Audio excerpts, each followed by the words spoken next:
Hey, Divine Ones, and welcome to this week's episode of Embodied Divinity. I'm so excited to be here with you today. As we dive in, I just ask you to simply breathe with me for a moment, to take a deep inhale in through your nose and a nice steady exhale through your mouth.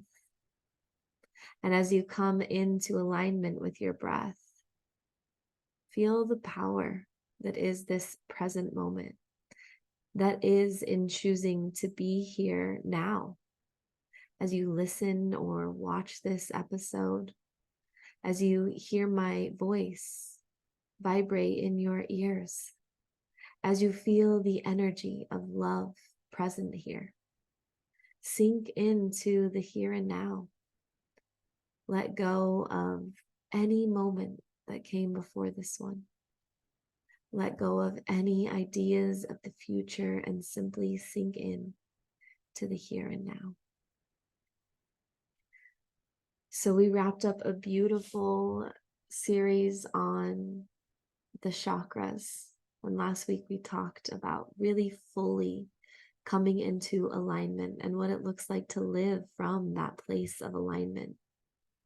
And laced between all of those series, you've also heard some powerful guest speakers. Every Wednesday, there's a new guest on the show, and they have brought their own stories of awakening, of alignment, of sinking into this higher consciousness way of being, while still being fully here, engaged in humanity, in their human vessel.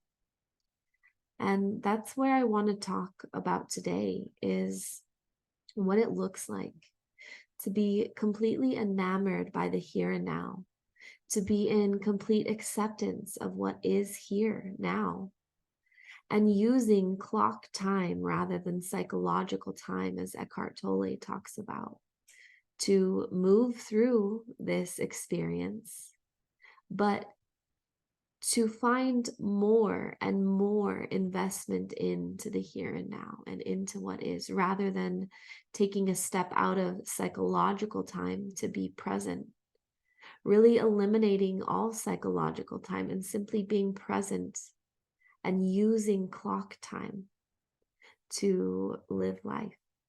And we're going to talk about all of that today. If you don't know what any of those words, psychological and clock time, mean, that's okay too. I'm going to explain it. But this is a really big part of the spiritual journey. There's a time and a place to be enmeshed in all of your emotions, all of your experiences. There's a time to do the inner child and shadow work, and to really sink into, accept, and embrace those emotions. But what a lot of people do is they get lost there. That's when we enter psychological time. Clock time is when you can, and it has a few different ways it operates, but clock time is when you can look at, let's take inner child work, for example.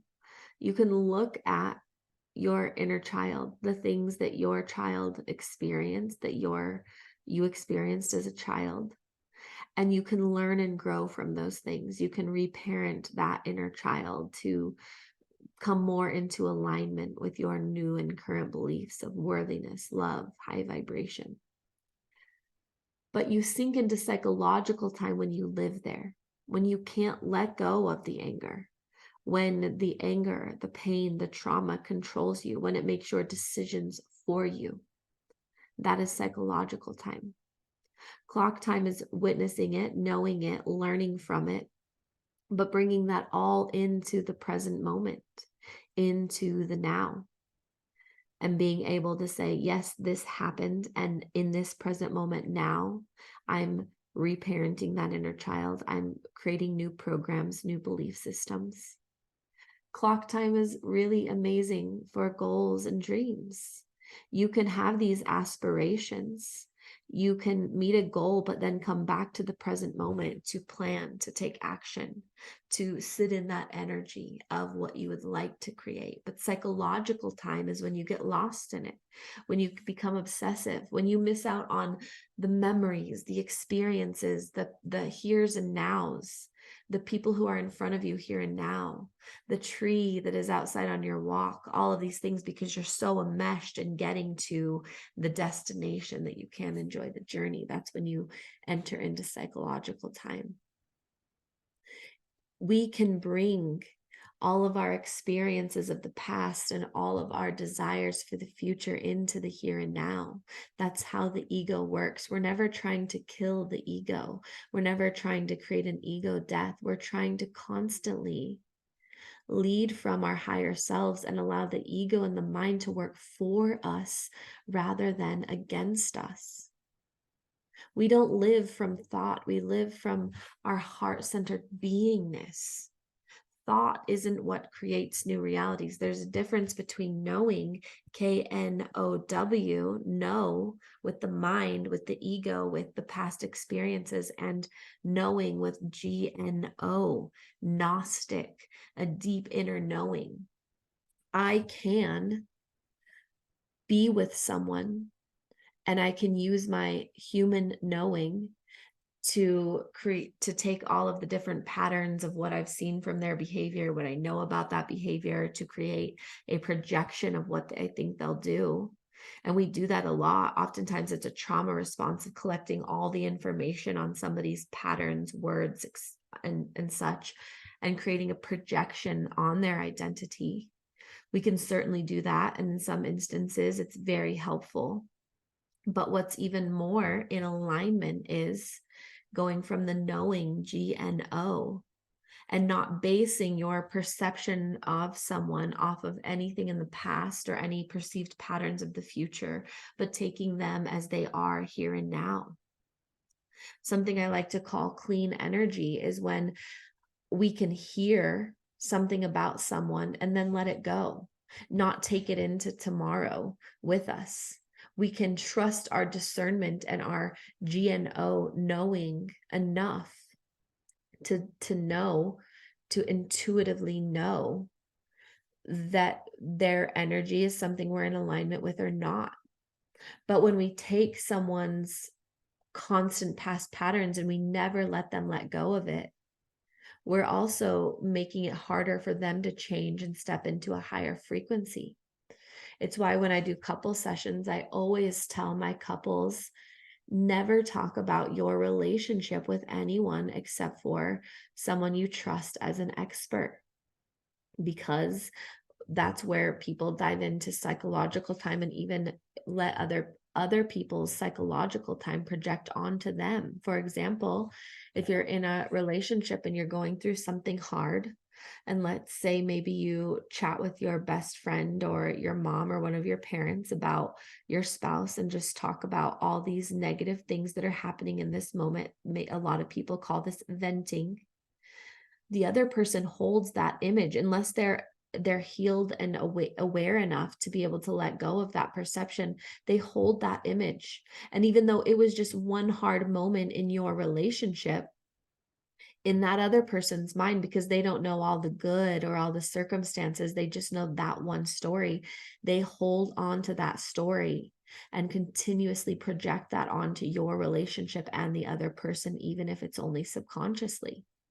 And so the next time something happens, they're going to keep that story in mind and it's going to build and build for them.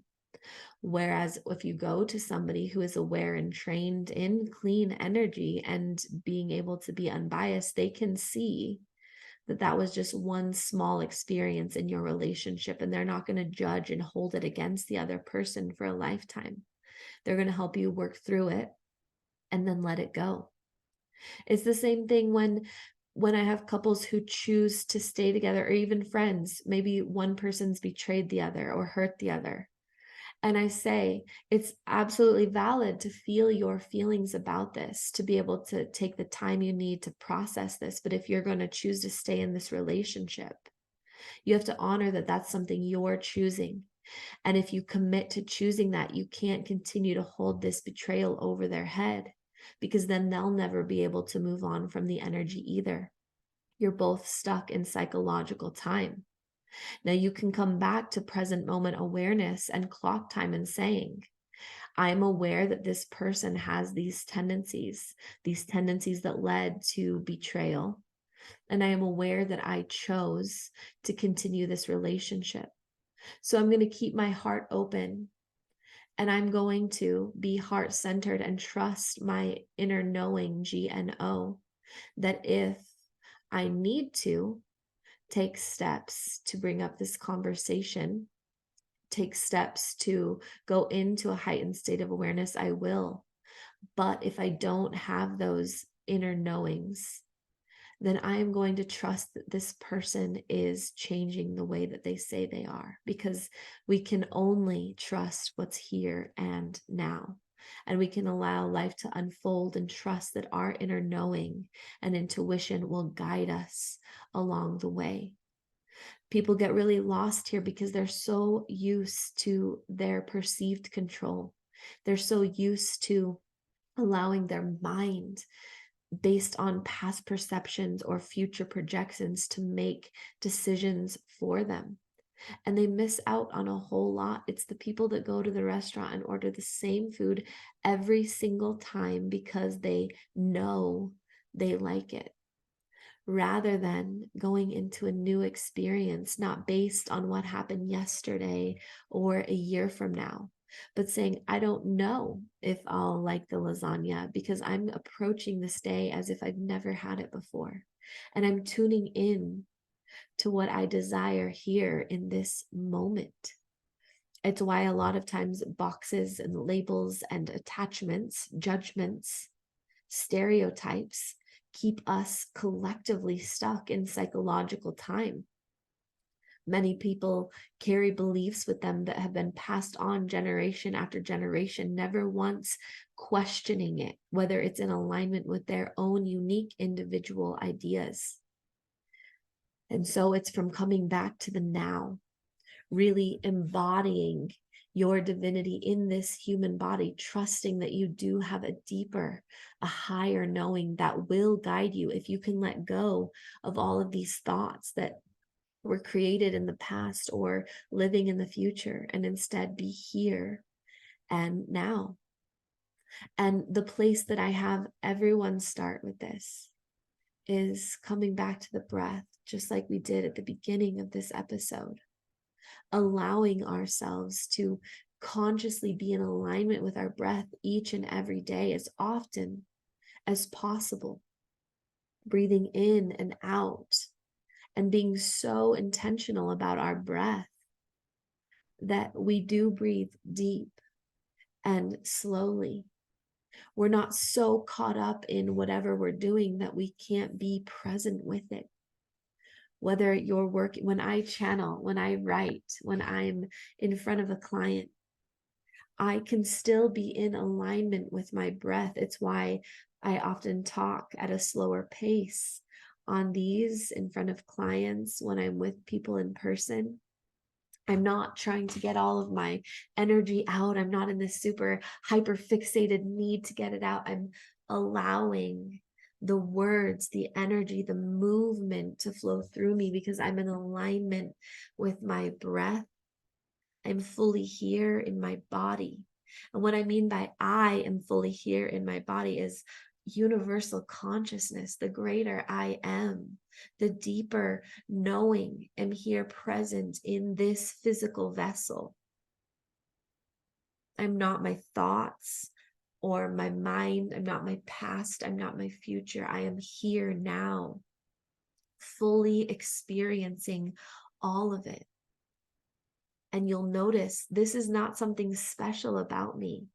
This was not something that is unique to me. Each and every one of us have the ability to live from this big, beautiful way of being, way of knowing, way of sinking in to all the cosmic knowledge of the universe, and still being aware of clock time, being able to come on here at this certain time every week to record this for you, being able to show up when my clients have sessions, being able to take my kids to their extracurricular activities, whatever it may be. I can use clock time, but still being present. I take my son to soccer.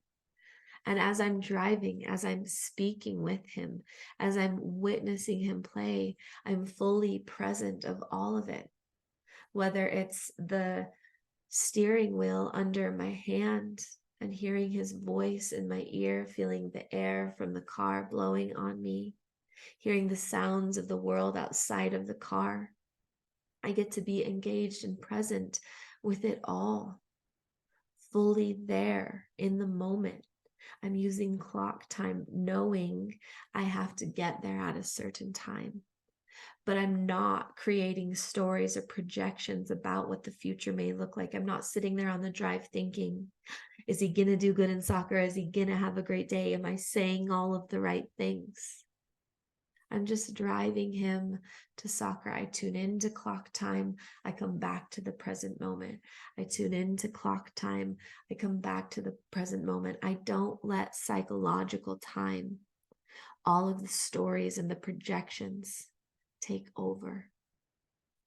And it's from, like I said, coming back to the breath, being here now, being aware of your present moment reality, and allowing yourself to sink into that higher knowing. I know that it feels hard and scary because for so long you've allowed your mind and all of your stories to push you forward, propel you forward, or bring you back to the past, or you've used it as a way to escape the present moment because it feels scary, not knowing egoically everything that's going to unfold. It's why so many people worry and create anxiety, because they think that by worrying, their mind is coming up with all these possible outcomes and they're better prepared. But that's not the case.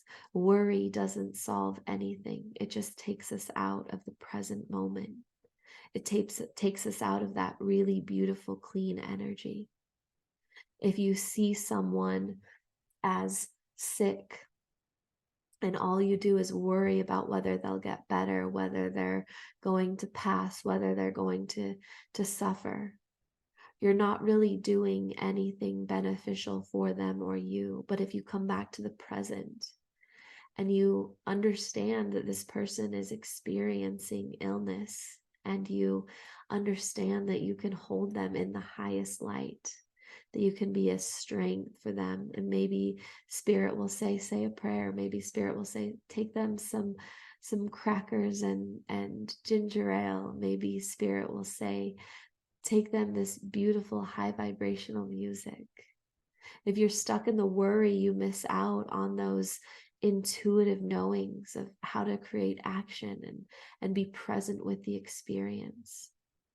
If you hold on to an idea of perception of somebody in the past, you're missing out on who they are here and now. And you're actually working against them by trying to keep them stuck in those energies. You can do this with others and you can do this with yourself. But the whole point is that as we come back into the present moment, using our innate GNO knowing, we can literally shift timelines. We can create massive healing and change. And we can do it while experiencing life fully, not missing out on a single moment or second. And that's my hope for you. And that's why I taught the chakra series when I did, so you could start to unravel some of these ties you have to the past. You could start to be aware of some of the ways that you're caught up in those wounds and stories, and set yourself free to come back to the here and now. And if you desire to go even deeper, I have tons of resources ranging from absolutely free to my higher ticket one-on-one mentorships, the Inner Child Oracle cards and workshop for a do-it-yourself option. And I am accepting clients for the Embodied Divinity 6-month mentorship, where for 6 months we work together intimately with not only online sessions, energy healings, but also unlimited Voxer support for the whole duration of our work together. The clients who choose this path have a deep remembering of all that they are, and they don't have to go through a single second of it alone, because I'm right there with you, envisioning you in your highest and holding space for where you are now. As always, breathe deep, plan on miracles, and tune in Wednesday for our powerful guest speaker, and again Friday for a newly released meditation. I love you guys. Have a beautiful day.